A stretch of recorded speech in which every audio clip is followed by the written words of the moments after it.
Okay, so get this. Pain, like the really tough kind, as a gift. That's what we're diving into today. Really makes you think, huh? Yeah, we're talking about the Brahmakumaris and their whole perspective on pain, like actually leading to well-being, Wild, right? right? A definitely new way to think about it for, I'm sure, a lot of people. So for anyone who might not be familiar, what exactly is the deal with the Brahmakumaris? Where are they coming from with this whole pain as a gift idea? Right. So the Brahmakumaris, they're a spiritual movement, and they really emphasize self-realization. Basically, they believe we're spiritual beings at our core, Yeah. and that's like the key to everything. Okay, so we're spiritual beings. Got it. But how does that connect to pain being a gift? It still seems kind of out there. It's about perspective, right? They Yeah. say when you realize you're this like eternal spiritual being, challenges become opportunities. Pain, whether it's physical, mental, emotional, it's all feedback. Yeah. It's a signal that something's off, that we're out of balance and we need to like course correct.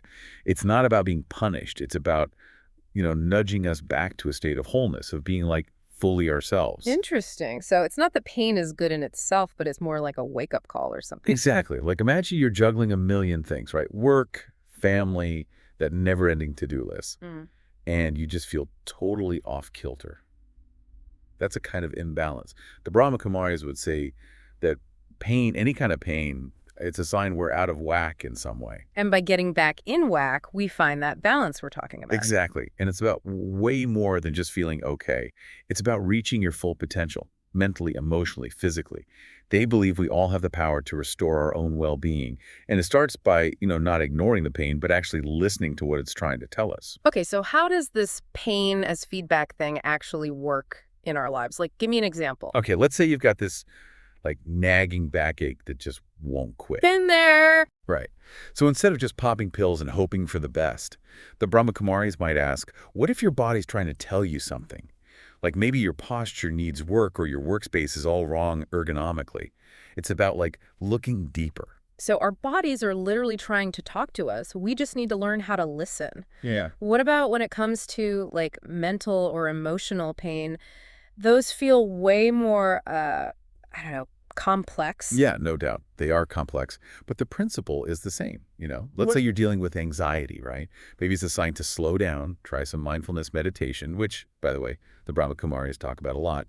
Or maybe it's telling you to set some healthier boundaries in your relationships or at work. It's like instead of running away from the pain, you turn around and you're like, okay, what are you trying to tell me? I'm listening. Exactly. And that can be so powerful. Totally. But it's easier said than done, right? It's so easy to get stuck in resisting pain instead of like actually hearing what it has to say. Which kind of brings us to another big idea from the Brahmakumaris, intuition.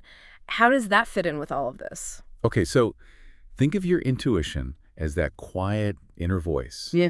That gut feeling. It's like this inner compass. And the Brahmakumaris, they really believe that once we actually acknowledge pain's message, that's when our intuition can step in and guide us toward the best solutions. So it's about like trusting ourselves. Exactly. Connecting with that inner wisdom that knows what's best for us. So we've got pain as this like unexpected messenger and intuition as our like inner compass guiding us towards healing and, getting back in balance. It's definitely a totally different way of looking at things. It is, and it can be really transformative. The Brahmakumaris really challenge us to ask ourselves, what if, instead of being afraid of pain or pushing it away, we got curious about it? That small shift in perspective, that's where the real magic happens. It really makes you think. What if we all started treating every ache, every worry, every frustration like it was a chance to learn and grow? I don't know about you, but I know I could learn a thing or two just by listening a little closer.